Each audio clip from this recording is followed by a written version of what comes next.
पौर्वाणिकाचार्य मंदरायां श्रीमत्स्मृत भक्ति कायोत्सर्गम करोमि।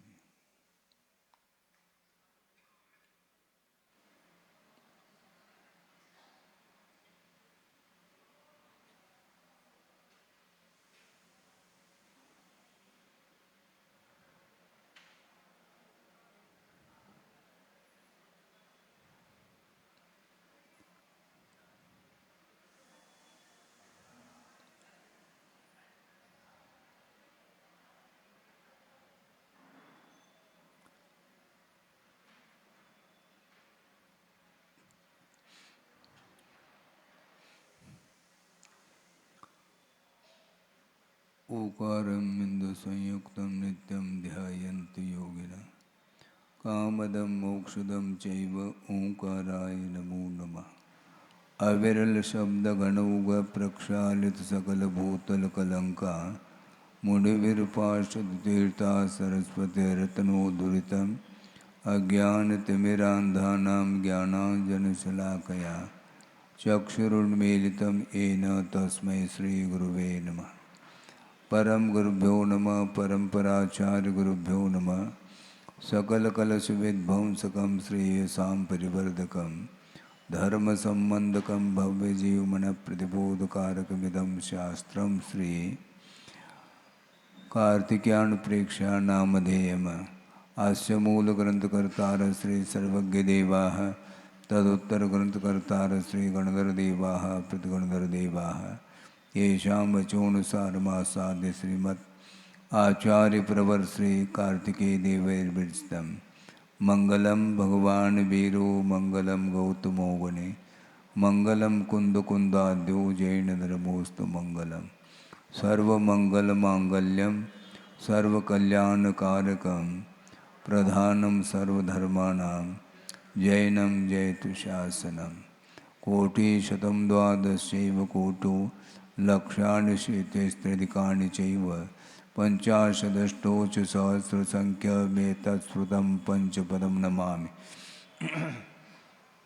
अरहन्त भासयत्तं गणहरदेवैः गन्त्ययं सम्मं प्रणमामि भक्तियुक्तो सुदुनान्महो वहिं शिरसा यच्छामि वन्ते सुधभक्ति कांसगो को दस्सालोचे अंग वंग पयनय पाउड़य परियम सुत्त प्रमाण वोग पोगय चूलिया जेव सुत्तत्वय थुइदमकायं सैनुचकल मंचे में पूजे में वंदामि नमोंसामि दुःखको कमको भोविलाओ सुगय गमनम समाय मरणम जनगुण संपत्ति होदमध्यम। अथ पौर्वाणिक स्वाध्याय वेलायां श्रीमदाचार्य भक्ति कायोत्सर्गम करोमि।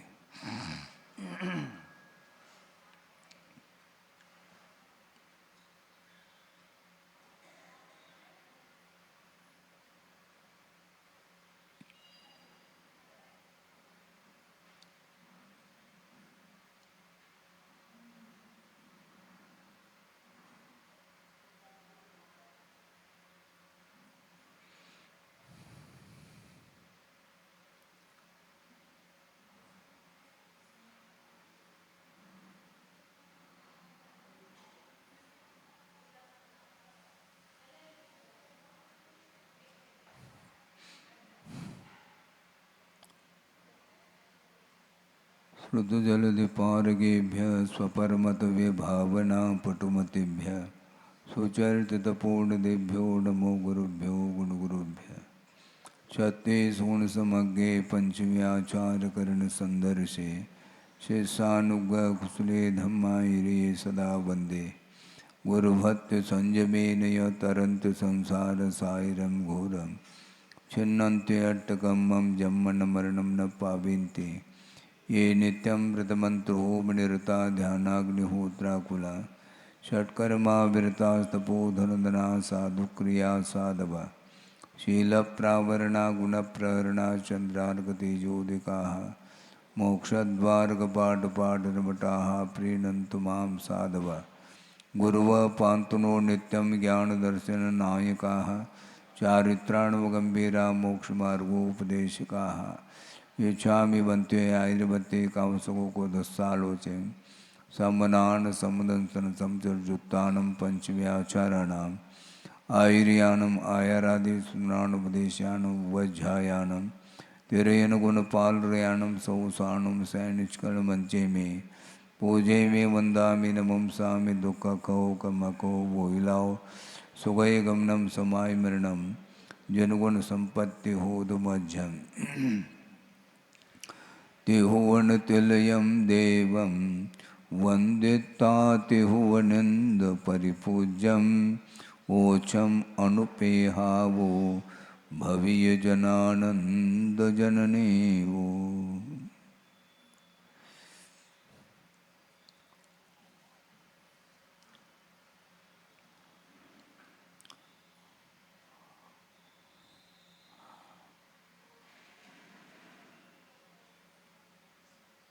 उन्नीस 1955 का यह प्रसंग आपके सामने रखा जा रहा है। लगभग 70 साल व्यतीत हुए हैं। आचार्य श्याम सागर जी महाराज जिनकी पुण्यतिथि यहाँ पर आपके सामने आई है। भादो सुदी दूज के दिन कुंतलगिरी सिद्ध क्षेत्र पर उनकी समाधि हुई थी। उनको भी हमें स्मरण में लाना चाहिए, क्योंकि शरण लेने योग्य पंच परमेष्टि हुआ करते हैं और एक महान आचार्य जिनकी समाधि वहाँ पर हुई है। जीवन भर जिन्होंने संयम का अनुपालन किया, विशिष्ट तप को धारण करते हुए पूरे भारतवर्ष में उन्होंने प्रभावना की है। आत्म साधना के साथ मोक्ष मार्ग को प्रशस्त बनाते हुए उन्होंने विश्व के लिए प्रकाश दिया है और उन्हीं के परंपरा आज वर्तमान में भी जीवित है। और भी बहुत सारे आचार्य वीर सागर जी, शिव सागर जी, ज्ञान सागर जी आदि आदि बहुत सारे आचार्य हुए और उसी परंपरा का निर्वाह करते हुए गुरुदेव ने भी जो विश्व को दिया है वो अपने आप में अनूठा धर्म का स्वरूप समझते सभी लोग हैं, किंतु धर्म को किस प्रकार आत्मसात करना होता है ये सारा सारा पूरा विश्व जानता है।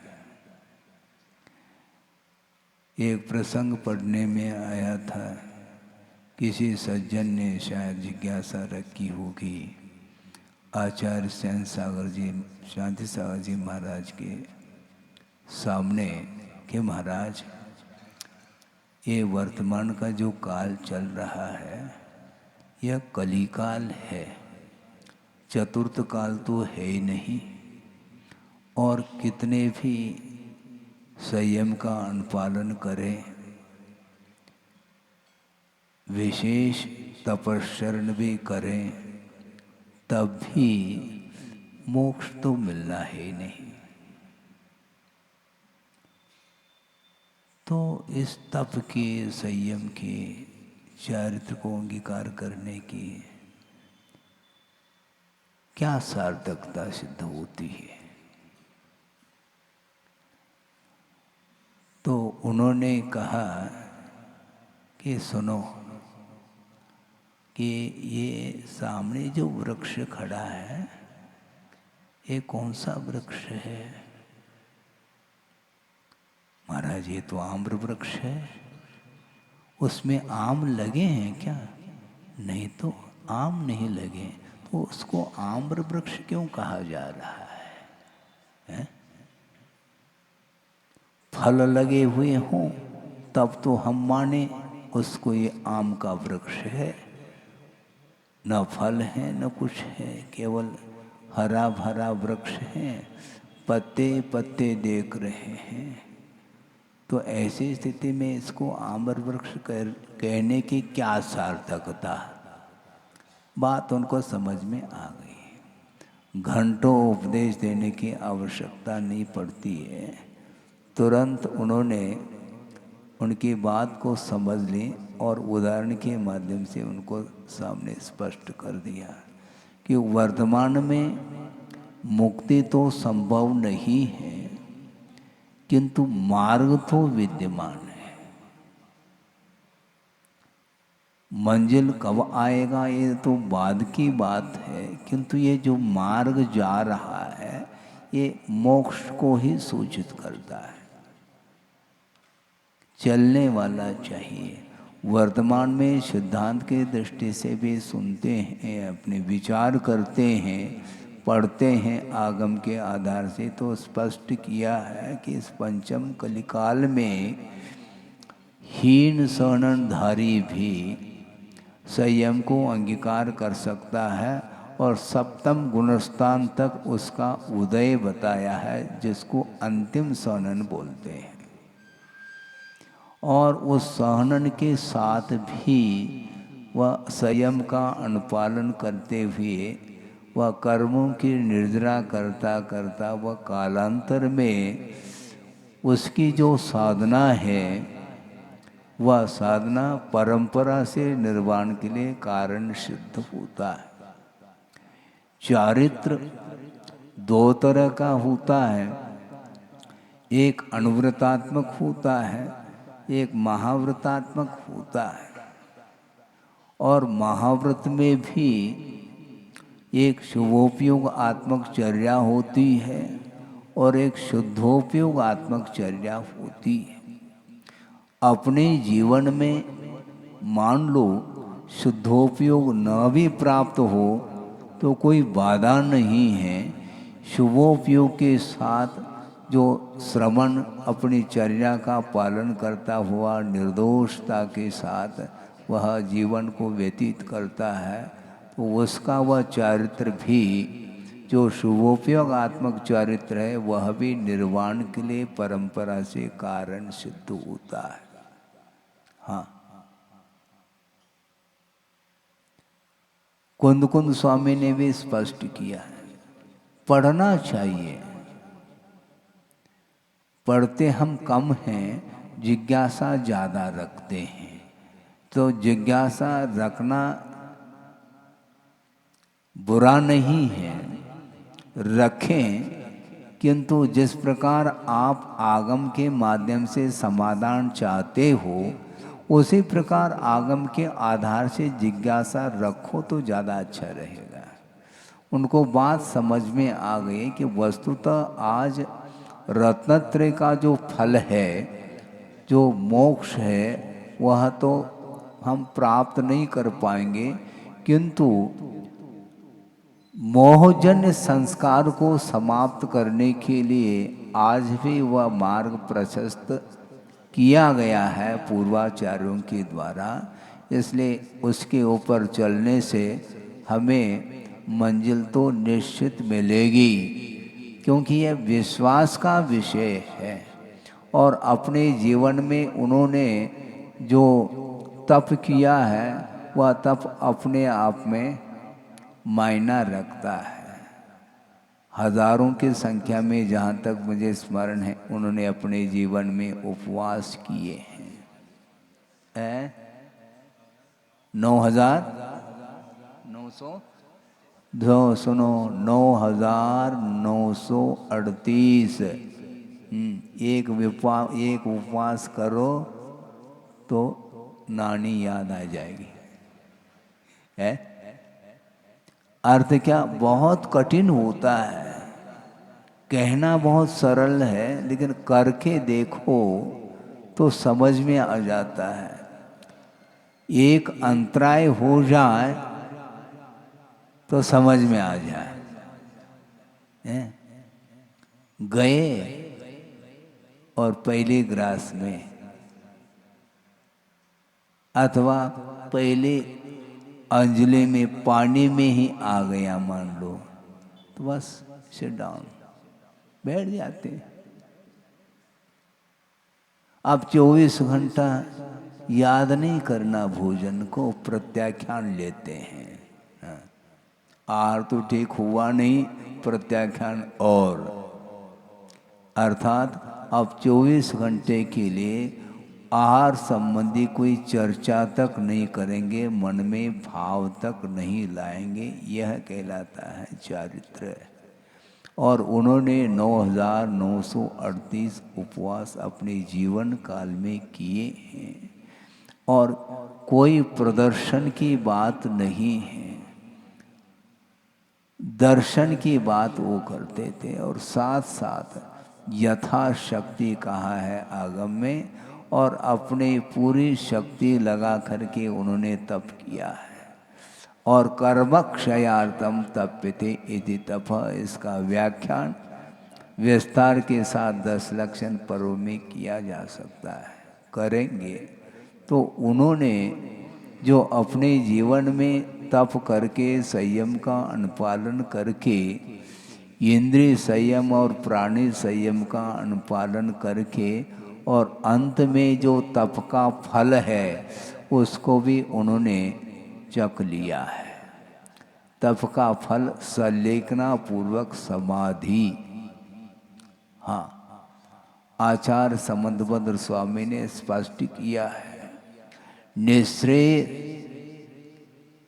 और अभ्युदय, इन दोनों सुख को वह प्राप्त करता है।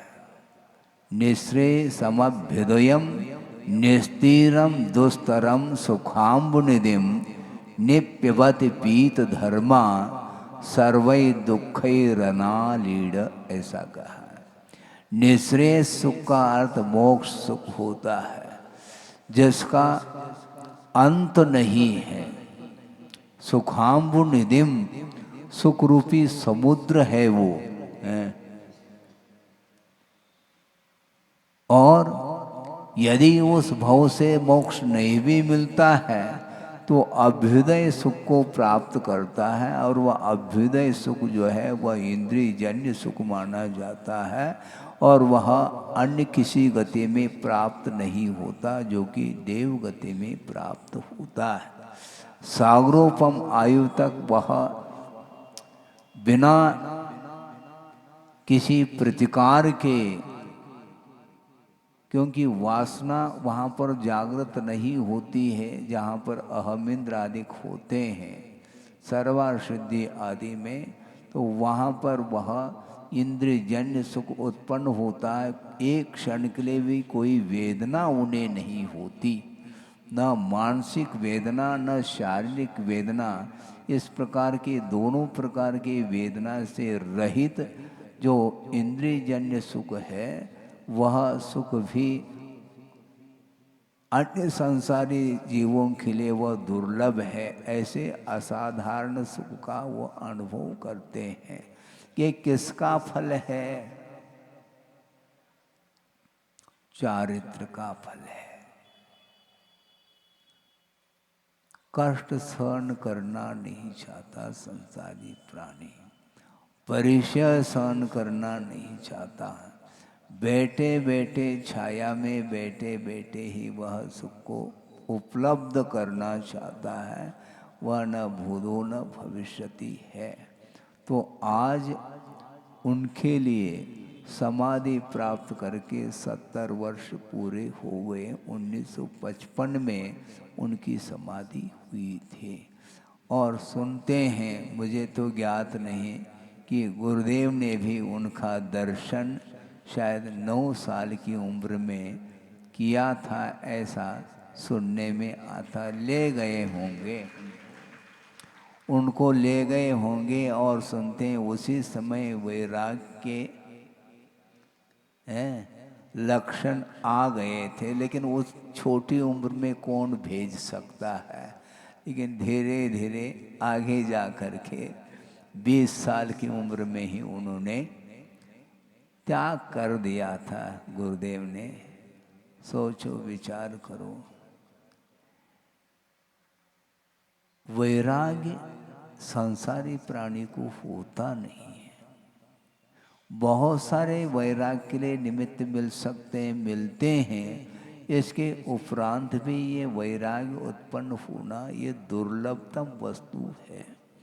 राग के लिए तो कदम कदम पर सामग्री मिलती चली जाती है और उससे वह आकृष्ट होता चला जाता है, किंतु अनंत बार इन विषयों का उपभोग करने के उपरांत भी इसमें कोई सार नहीं है, ऐसा भाव उत्पन्न होना यह बहुत दुर्लभतम वस्तु है।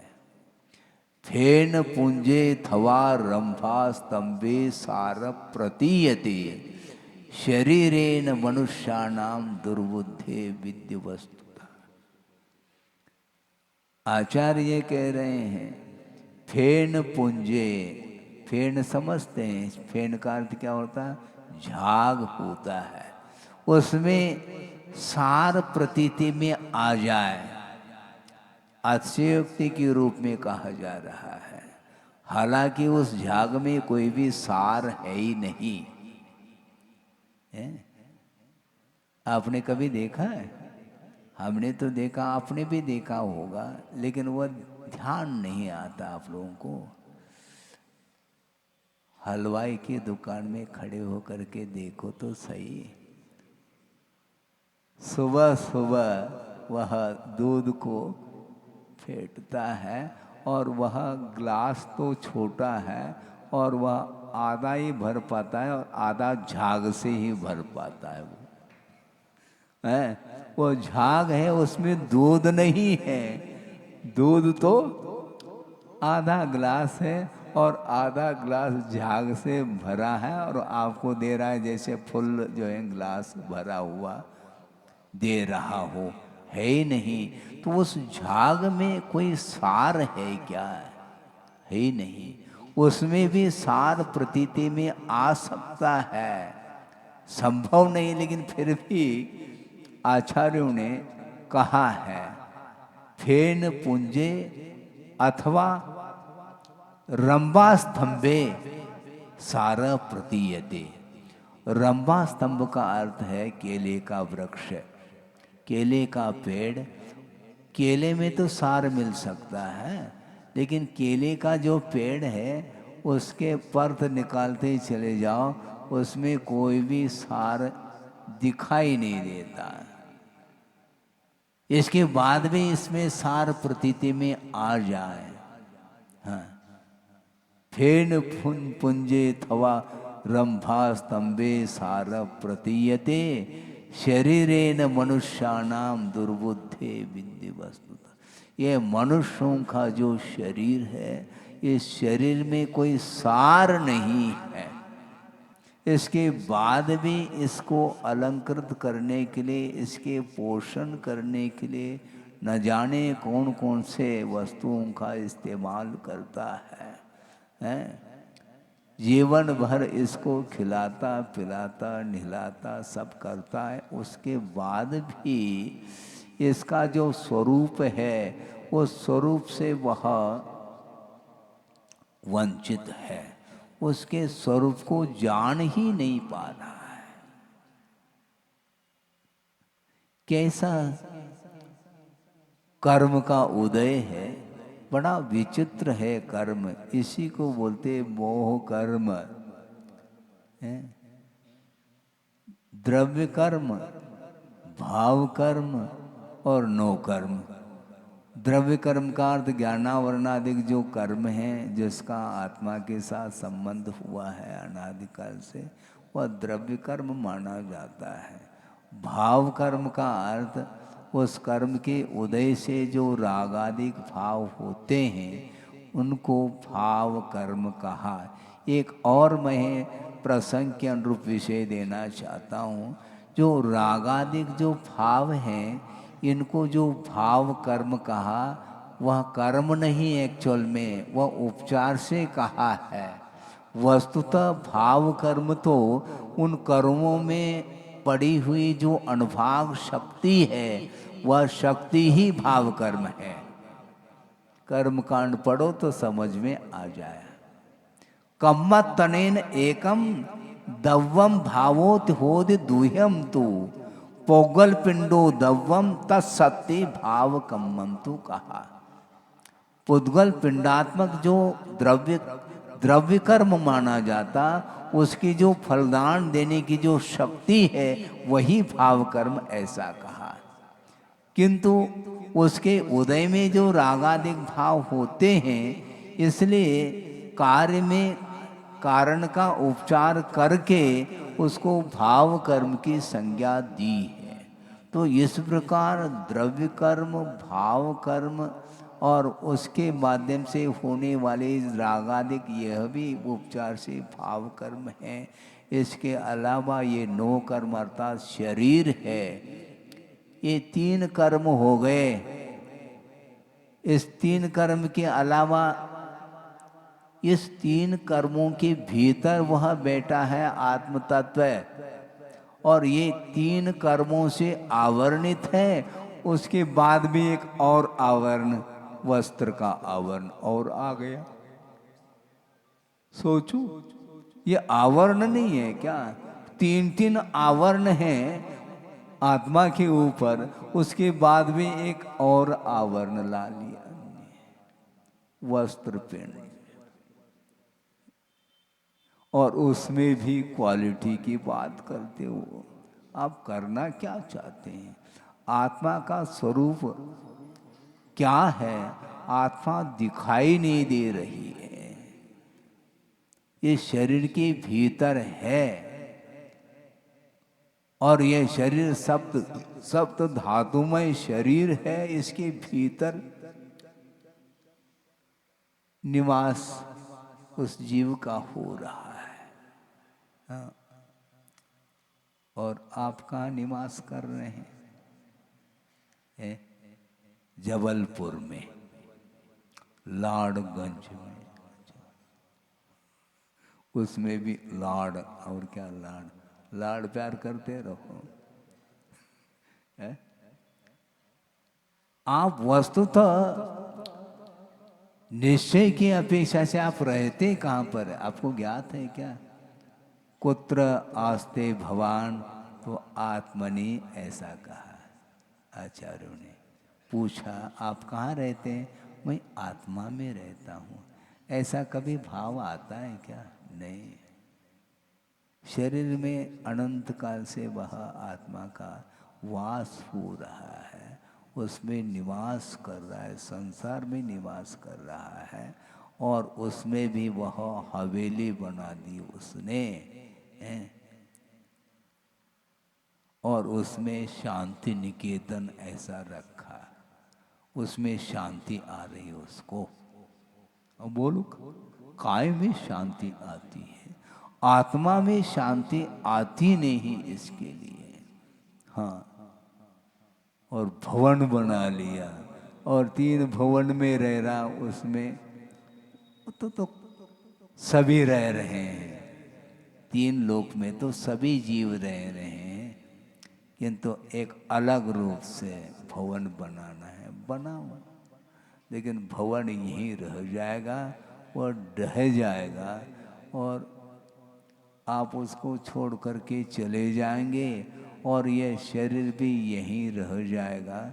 और आत्मा कहाँ पर जा कर के उत्पन्न होती है, इसके बारे में बार बार चिंतन मनन करना चाहिए।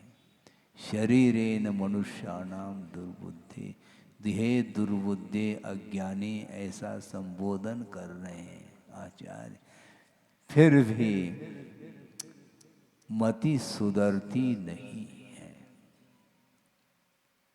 कितना समझाएं? बच्चों को आप बात बार समझाते हैं। आपने छोटा लड़का है और वह उसको नहला दिया और अच्छे अच्छे वस्त्र पहना दिए, और आंगन में जा कर के अपने दोनों हाथों से वह जेब में मिट्टी धूल भर रहा है, उसको ज्ञान नहीं है।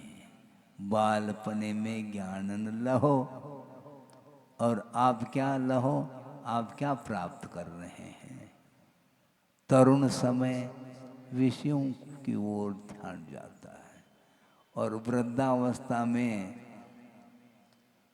इच्छा तो शांत नहीं हो रही है, किंतु इंद्रियां सारी सारी शिथिल होती चली जा रही है। इसके बाद भी वैराग्य वो क्षण नहीं आ पाते। कहाँ से आएंगे वो क्षण? बाहर से थोड़ी आने वाले। बहुत कठिन है। एक राग का ऐसा अनुबंध है जो अनंत कालीन यह अनुबंध चला आ रहा है, और जहाँ राग है तो निश्चित रूप से कोई न कोई ऐसी वस्तु है जिसके प्रति द्वेष हो जाता है। राग और द्वेष से वह ऊपर उठ ही नहीं पाता।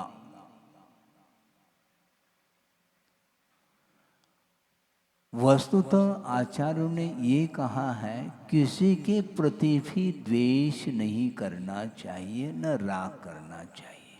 तो करना क्या चाहिए महाराज? मतलब शांत बैठना नहीं चाहो, कुछ न कुछ आपको चाहिए, मतलब रोजगार, आप कुछ करना चाह रहे हैं, क्या करना चाहो? कुछ करो नहीं, जो कर रहे वह न करें, बस राग भी न करें, द्वेष भी नहीं करें, बल्कि हे पदार्थों के प्रति भी द्वेष के दृष्टि से नहीं देखना। आप सुन रहे हैं? हाँ, किसी भी वस्तु के प्रति द्वेष भाव के साथ नहीं देखना।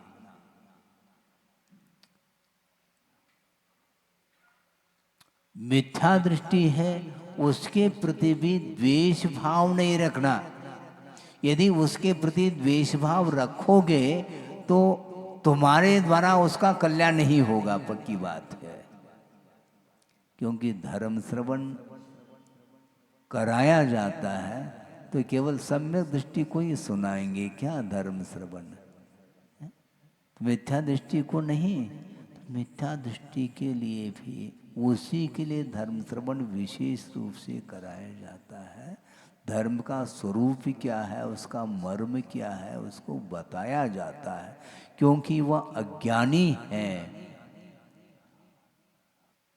मिथ्यात्व के कितने भेद किए हैं? 5 भेद। वैसे तो 2 भेद हैं, एक ग्रहित मिथ्यात्व होता है, एक अग्रहित मिथ्यात्व होता है। इस दृष्टि से 2 भेद किए हैं, अथवा दूसरे तरह से 5 मिथ्यात्व के भेद किए हैं। एकांत मिथ्यात्व, विपरीत मिथ्यात्व, संशय मिथ्यात्व, वैनिक मिथ्यात्व और अज्ञान मिथ्यात्व। ये 5 मिथ्यात्व है। इन 5 मिथ्यात्व में भी सबसे यदि उसको किन शब्दों में कहें,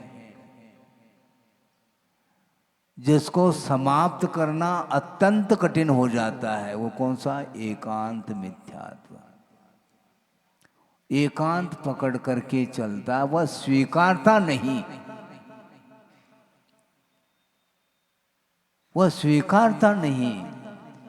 शायद आपके सामने ये बात रखी होगी, फिर से आपको ध्यान दिलाना चाहता हूँ। गुरुदेव ने कहा था कि वो यह प्रसंग कब कहा था? 83 में, ईस्वी में चातुर्मास चल रहा था, उस समय उन्होंने इस प्रसंग को रखा था। अनेक प्रकार के काव्य होते हैं, उसमें एक काव्य का नाम है खंडन खाद्य काव्य। हाँ, खंडन करना ही उसका खाद्य सामग्री है, ऐसा काव्य है। इसका अर्थ क्या हुआ? इसका अर्थ यह है, कोई हम कहें तो सामने वाला कहता है ऐसा नहीं। मान लो दूसरी तरह से कहें ऐसा नहीं, न इति ऐसा नहीं कहता, तो उसके लिए क्या कहेंगे?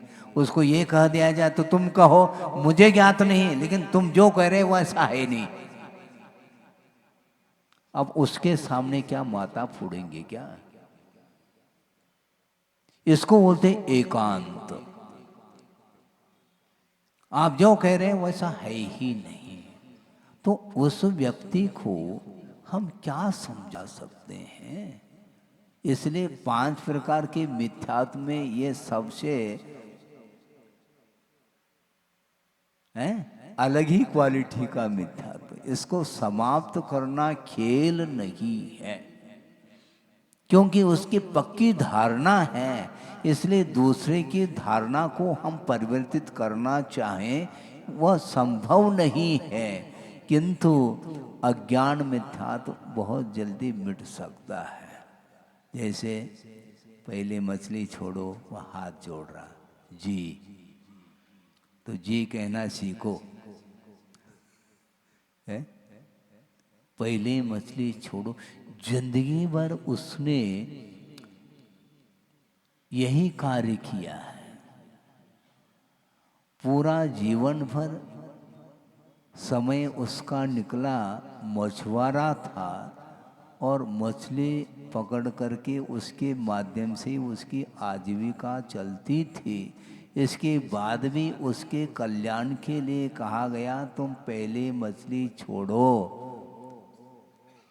जी महाराज, बस छोड़ दिया उसने, विकास प्रारंभ हुआ। वह मिथ्या दृष्टि था क्या? नहीं था। उसके बाद भी चांडाल को देखो, 14 के दिन उसने वध का त्याग किया है। त्याग की ओर दृष्टि जाना। मिथ्यात्व की भूमिका में भी कषाय की मंदता यदि आती है तो वह सम्यक दर्शन के सम्मुख पहुंच सकता है, ये आगम कह रहा है। यहाँ तक कि क्योंकि हम ये पूछना चाहते हैं कि सम्यक दर्शन का कारण क्या है? सम्यक दर्शन, सम्यक दर्शन का कारण सम्यक दर्शन होता है क्या? हाँ, हो सकता है। वह सम्यक दर्शन क्षायिक के लिए कारण बन सकता है, ये अलग विषय है। किंतु वह सम्यक दृष्टि बनना चाहता है, वर्तमान में है नहीं, तो उसके लिए कारण क्या है? अभी वर्तमान में मिथ्या दृष्टि है, मिथ्यात्व अतत्व श्रद्धान पल रहा है। उसके बाद भी कषाय की मंदता के कारण वह धर्म श्रवण करने की क्षमता उसके अंदर आ जाती है। वह देशना को सुनता है और सुन करके ग्रहण करने का भाव जागृत होता है। इसलिए मिथ्या दृष्टि के प्रति भी द्वेष भाव नहीं रखना, क्योंकि द्वेष रखेंगे तो उसका कल्याण नहीं होगा। तुम दूसरे का कल्याण करना चाहते हो तो उसके प्रति कल्याण का भाव रखना चाहिए, और जो स्वयं कल्याण करता है वही दूसरे के कल्याण का भी भाव रख सकता है और रखता है, रखना चाहिए। द्वेष क्यों करते हो? हमारा इतिहास जब अनंत काल व्यतीत हुआ मिथ्यात्व के साथ, तो अभी आंखें खुल गई हैं, तो सम्यक तो उपलब्ध हो गया है, मान लो तो ठीक है। तो उसको भी तो उपलब्ध हो सकता है। जिस प्रकार तुम्हें सम्यक्त्व का लाभ हुआ, उसी प्रकार उसको भी लाभ हो सकता है। देना चाहिए उपदेश। तो उन जिज्ञासु ने जो जिज्ञासा रखी थी आचार्य शांति सागर जी के सामने कि महाराज मोक्ष आज है ही नहीं, और आप इस प्रकार श्रम कर रहे हैं, उपवास के ऊपर उपवास करते चले जा रहे हैं, आपका शरीर क्षीण हो रहा है और मिल कुछ भी नहीं रहा है। ये उसकी धारणा थी, किंतु है नहीं। रत्नत्रय के प्रति रुचि जागृत होना यह मोक्ष का चिन्ह है। आप समझ रहे हैं क्या? नहीं? हाँ, मोक्ष आज नहीं है, किंतु जितने अंश में वह राग समाप्त होता चला जा रहा है, उतने अंश में उसके कदम मंजिल की ओर है, ये ध्यान रखो। क्योंकि आकुलता ये छूटती नहीं, समाप्त नहीं होती है। और गुरुदेव का ये कहना है, जो जितना निराकुल भाव का अनुभव करता है अपने जीवन में, उसको उतने अंश में मुक्ति आज भी है। क्योंकि निराकुल भाव का नाम ही मोक्ष है, वहाँ पर कोई आकुलता है ही नहीं, और आपको यहाँ पर आकुलता छूटती नहीं है। आकुलता छूटती नहीं। उपवास के दिन भी आपकी आकुलता छूट जाए, आप धन्यवाद के पात्र होंगे। क्योंकि खाली बैठे बैठे कैसे टाइम पास करें, इसलिए कल क्या करना, परसों क्या करना, वो उपवास के दिन भी जो है वह करता चला जाता है। नहीं करना चाहिए। उपवास का अर्थ आत्मा के पास रहने का नाम उपवास कहा है। तो इसलिए कि वस्तुतः किसी के प्रति राग द्वेष नहीं करते हुए जीवन व्यतीत करने वाला जो साधक होता है, उसका कल्याण होता ही चला जाता है। शरण लेने योग्य क्या वस्तु है और शरण नहीं लेने योग्य क्या वस्तु है, इसका जब परिज्ञान हो जाता है, फिर उसको बार बार बार बार उपदेश की आवश्यकता नहीं पड़ती है। उपदेश देने के लिए देने वाले देते चले जाते हैं, आप सुनने वाले सुनते चले जाते हैं, किंतु उद्देश्य को भूलना नहीं चाहिए। सोचो, विचार करो, आचार्यों की दृष्टि किस ओर जाती है। कोई ये भी कह सकता है आज मोक्ष तो है नहीं, और स्वर्ग भी कहाँ तक पहुंच सकते हैं, 16वें स्वर्ग तक। सुनो, आज नहीं सही, सोनन के हिसाब से जहाँ आज पंचम काल में भी, हाँ इनको तो आप लोगों के मन में यह विकल्प आ सकता है कि महाराज ये 16 स्वर्ग के ऊपर तो कोई जा ही नहीं सकता, चाहे वह 2 प्रतिमाधारी हो श्रावक, चाहे वह श्रमण हो, दोनों को वहीं तक पहुंचना है, तो ये क्यों निष्प्रयोजन इतना तप करें हम। मतलब आपकी दृष्टि में स्वर्ग ही है, मतलब मोक्ष नहीं जाना है। तो मोक्ष आज मिलना ही नहीं महाराज, जब वह 16 स्वर्ग के ऊपर के जो अहमिंद्र आदिक हैं, जब वो ही नहीं मिल रहा है हमारे लिए, अहमिंद्र पद सर्वार सिद्धि आदि, तो फिर मोक्ष कैसे जा पाएंगे। वो तो संभव ही नहीं है।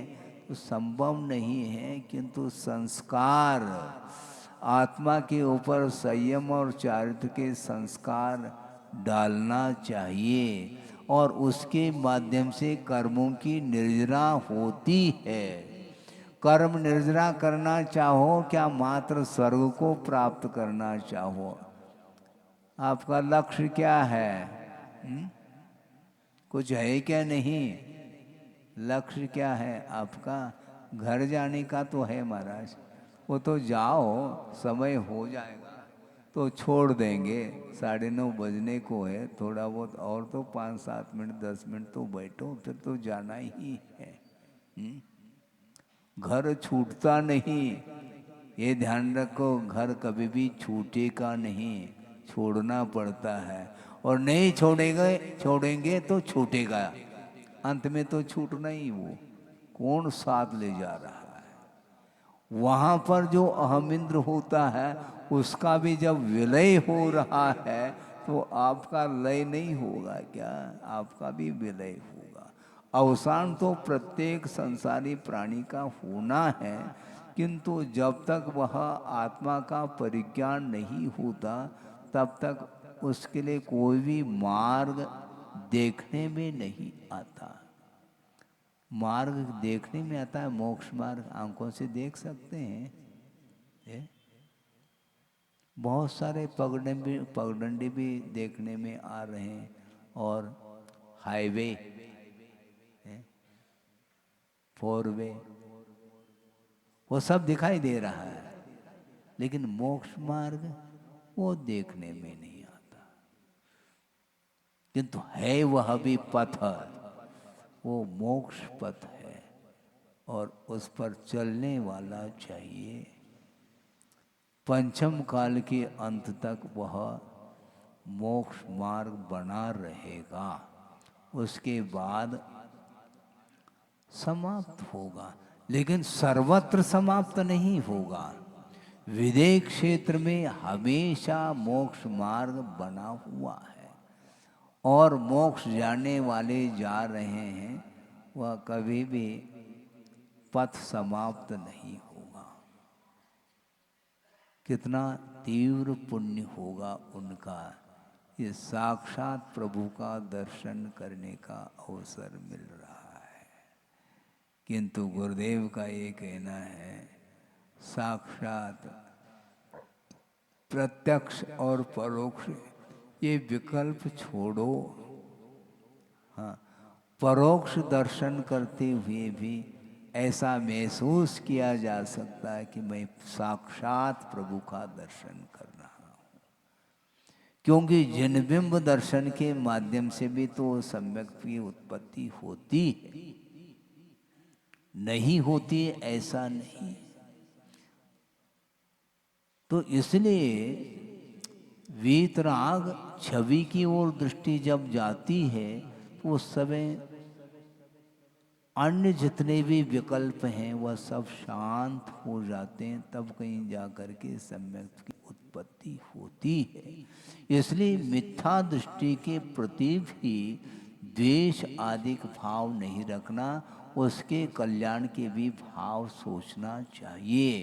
तो इस प्रकार आचार्य चांद सागर जी महाराज ने अपने जीवन में काफ़ी दीर्घ काल तक उन्होंने संयम का पालन किया, तप आदि किए, और अंत में उन्होंने कषाय संलेखना के साथ उन्होंने समाधि को प्राप्त किया है।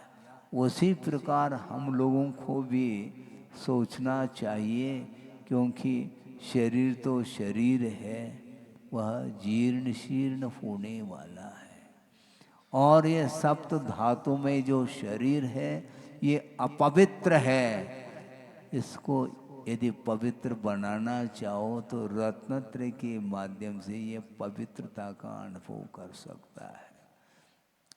दीक्षित होने के पहले कभी आप अर्घ चढ़ाते थे? जिन्होंने दीक्षा नहीं ली उसके पहले नहीं, और दीक्षित होते ही उदक चंदन। क्यों? शरीर तो वही है ना, शरीर तो है, वह रहेगा, किंतु रत्नत्रय की आराधना की जा रही है। हाँ, शरीर की आराधना नहीं, व्यक्ति की आराधना नहीं, किंतु गुणों की आराधना की जाती है। इसलिए शरीर सामने दिखाई देता है, वह जिनलिंग माना जाता है, और जिनलिंग की पूजा होती है, उसकी स्तुति की जाती है। हाँ, इसको समझना चाहिए, और अपने जीवन को खोना नहीं चाहिए। एक समय जो है ये हमारे लिए बहुमूल्य है, बहुत मौलिक समय है।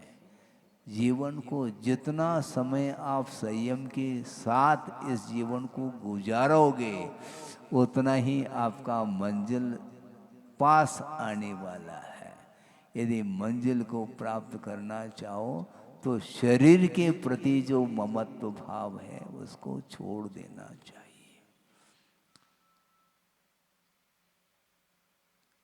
मरण के भी भेद किए हैं, बाल बाल मरण होता है, बाल मरण होता है, बाल पंडित मरण होता है, और एक पंडित मरण होता है, और एक पंडित पंडित मरण होता है। बाल बाल मरण का अर्थ क्या? जो अज्ञानी का मरण है, मिथ्या दृष्टि का मरण है, वह बाल बाल मरण माना जाता है। और बाल मरण का अर्थ अविरत सम्य दृष्टि का जो मरण है वह बाल मरण माना जाता है। अनुवृत्ति का जो मरण होता है वह बाल पंडित मरण होता है, और महावृत्ति का जो मरण होता है वह पंडित मरण है। और जो जिनेंद्र भगवान हैं, कौन अरहंत परमेष्ठी, उनको निर्वाण का लाभ होता है, उसके लिए बोला पंडित पंडित मरण। इसलिए पंडित पंडित मरण को प्राप्त करने के लिए आपको समाधि को नहीं भूलना चाहिए। बहुत कठिन काम है, सोच लो समझ लो। गुरुदेव ने कई बार इस प्रसंग को दिया है। उन्होंने ये कहा है कि अपने जीवन का वर्गीकरण करना चाहिए। सुन रहे हैं? जीवन का वर्गीकरण, क्लासिफिकेशन ऑफ लाइफ, जीवन का वर्गीकरण कि इतने काल तक मैं ये करूँगा, इसके बाद ये करूँगा, इसके बाद ये करूँगा। तो कम से कम वर्तमान में रिटायरमेंट कितने साल, 60 62 जो भी होगा, उसके बाद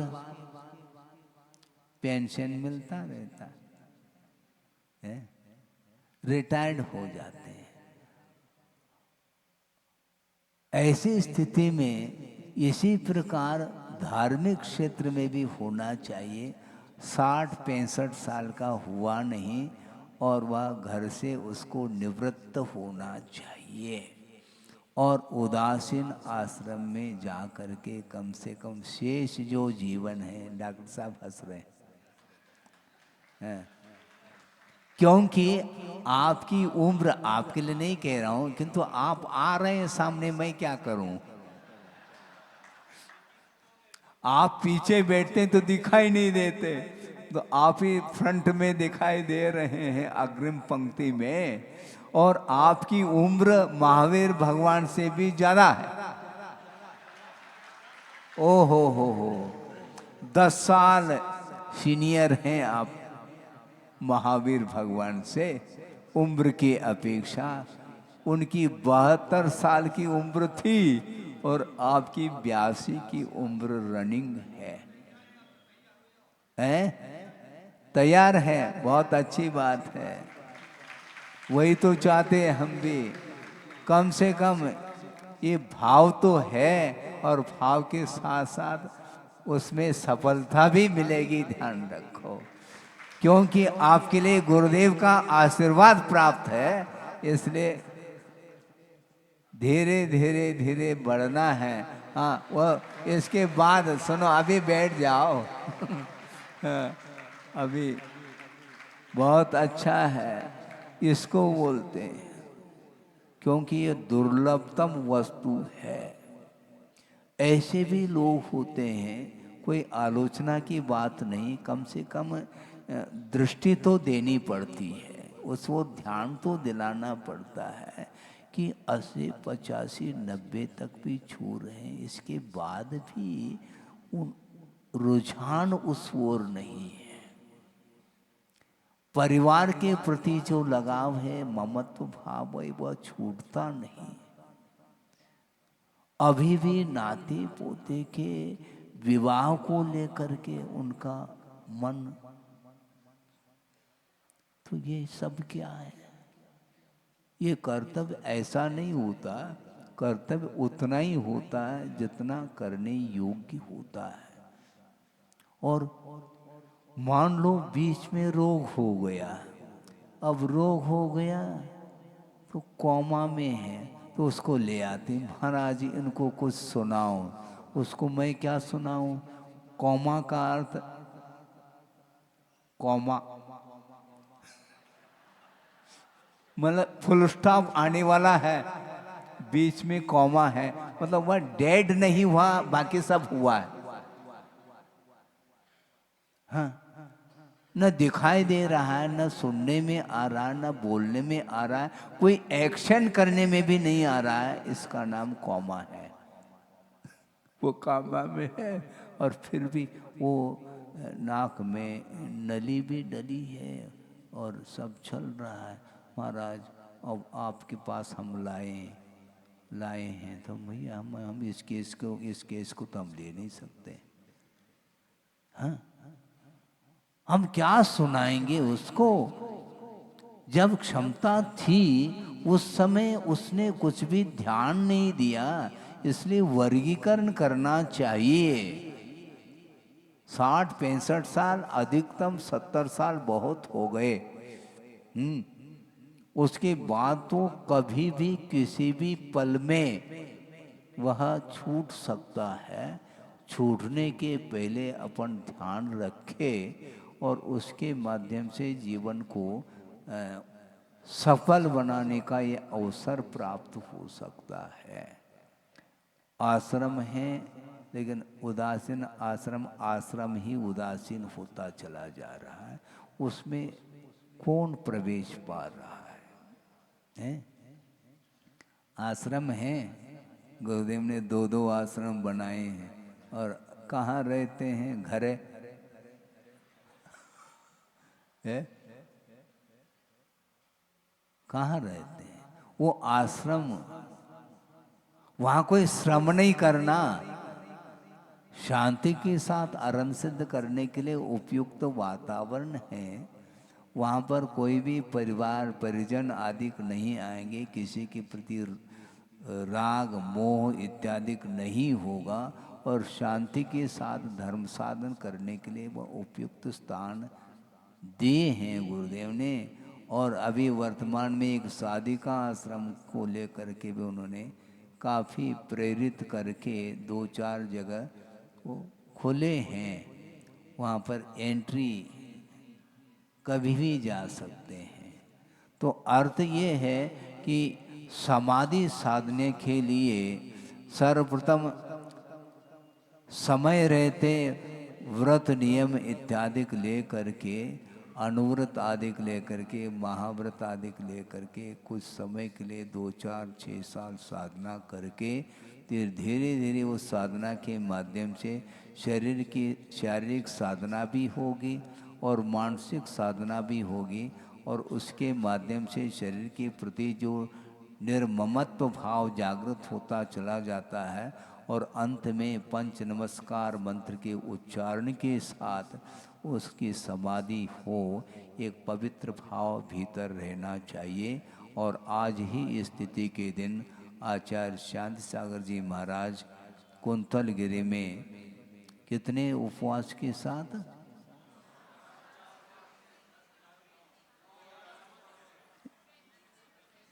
हैं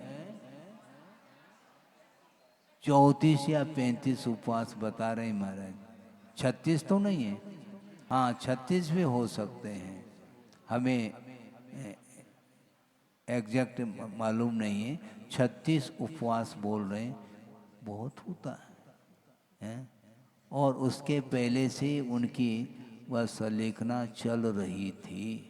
इस प्रकार संलेखना पूर्वक उन्होंने समाधि को प्राप्त कर लिया, और हम लोगों के लिए भी मार्ग प्रशस्त करके गए।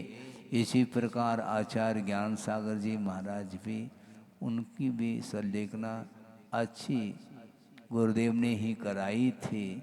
और जहाँ तक स्मरण में 2 या 3 उपवास के साथ, 4 उपवास के साथ, और जेठ वदी अमावस्या लू लपट चलती है, और वो भी राजस्थान में है, रेतीला वह।